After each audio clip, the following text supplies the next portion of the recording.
Aujourd'hui, je vais vous apprendre comment créer votre jeu Roblox, en vous apprenant les bases et les notions les plus importantes à connaître afin de réaliser le projet de vos rêves.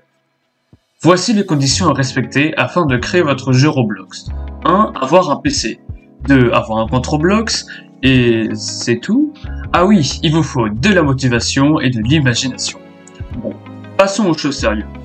Roblox Studio vous permet de réaliser de grandes choses, notamment des jeux en 3D comme des lobbies, c'est-à-dire des parcours, des escape games, des shooters et plein d'autres styles de jeux.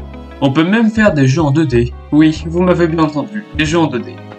Certes, cet outil vous permet de réaliser de grandes choses, mais il faut avoir un certain nombre de connaissances sur la programmation, la construction d'un monde en 3D, les GUI, les animations, la gestion client-serveur, l'utilisation des événements, les boucles, le debug, la notion de RI, la dépression et bien d'autres. Bon, vous êtes toujours là? Je ne vous ai pas perdu? Très bien, commençons le tutoriel. Dans cet épisode, je vais vous faire découvrir les bases de l'interface de Roblox Studio. Normalement, après avoir lancé Roblox Studio, en haut de votre écran, vous pouvez voir la barre des outils, contenant des onglets.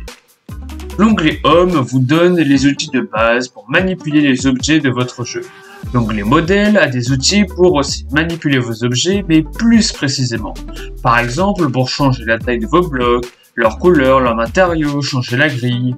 Puis l'onglet Avatar vous permet d'importer des personnages, vêtements et accessoires et créer des animations. L'onglet Test vous permet de tester votre expérience en tant que joueur ou en tant que serveur. L'onglet View va vous aider à paramétrer les différentes fenêtres de l'interface de Roblox Studio. L'onglet Plugins pour gérer les plugins, des logiciels à installer en plus de Roblox Studio pour simplifier ou améliorer la création de votre jeu. C'est à peu près tout ce qui concerne les onglets.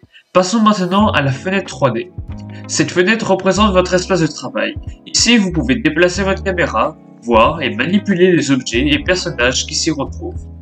Jetons un petit coup d'œil sur les commandes afin de s'assurer que tout le monde comprenne.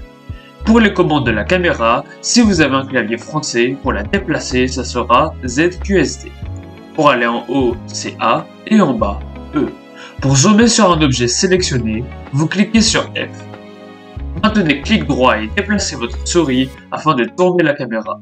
Utilisez la molette pour zoomer et dézoomer.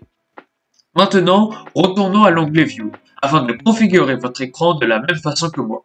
Ici, vous pouvez cacher, montrer différentes fenêtres, notamment votre fenêtre de jeu 3D, la fenêtre des propriétés de debug. Puis, vous pouvez ajuster la taille de ces fenêtres, les supprimer, les déplacer. Donc si vous voyez un tutoriel YouTube Roblox Studio, où vous voyez que les fenêtres du YouTuber sont différentes, le problème vient donc de là. C'est pourquoi il est important de s'assurer qu'on a bel et bien les fenêtres importantes activées, utiles pour votre jeu. Pour les activer et désactiver, il suffit juste de cliquer sur la fenêtre. Bien sûr, il y a énormément de fenêtres, ainsi vous ne pouvez pas toutes les utiliser en même temps, au risque de trop surcharger votre écran et de ne rien comprendre par la suite. C'est donc à vous d'optimiser la place de chaque fenêtre et leur taille afin de créer votre jeu confortablement. Voyons en détail les principales fenêtres. Le premier se nomme Explorer. Normalement, il est visible par défaut. Elle affiche une liste hiérarchique de chaque objet et service de jeu à l'intérieur de votre expérience. C'est comme une arborescence, si vous vous rappelez de vos cours de collège en technologie. Clin d'œil. Les services les plus souvent utilisés sont le Workspace, qui reflète la fenêtre en 3D, le Replicated Storage et le Server Storage. Puis, nous avons la fenêtre Properties. Lorsque vous sélectionnez un objet, cette fenêtre va afficher ses propriétés.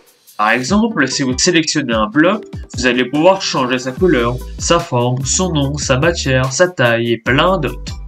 Enfin, la fenêtre préférée de vos programmeurs, la Toolbox, littéralement la boîte à outils.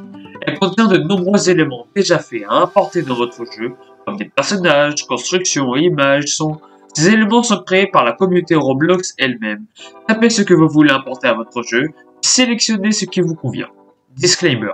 Faites attention à ne pas prendre n'importe quoi, puisqu'on peut trouver, ça c'est rare, des scripts cachés implantés dans des constructions afin de pirater votre jeu sans que vous vous rendez compte. Faites attention. Et pour finir, testons votre jeu. Sélectionnez l'onglet Test, puis cliquez sur Play, puis voyez enfin le jeu de vos rêves. Ah, c'est un peu vite, non? Eh oui, ce n'est pas aussi simple de créer un jeu, vous n'êtes qu'au début. La patience et la motivation sont très importantes, je vous le dis. Persévérez, regardez de nombreux tutoriels, faites-vous aider, intéressez-vous, ce sont les clés pour devenir créateur de jeux vidéo et réaliser le jeu de vos rêves. C'est tout pour moi, n'hésitez pas à commenter, à me soutenir afin que cette fameuse motivation ne baisse pas, car créer des vidéos, ce n'est pas une tâche facile. On se retrouve dans une prochaine vidéo. Bon, je vous laisse, ciao!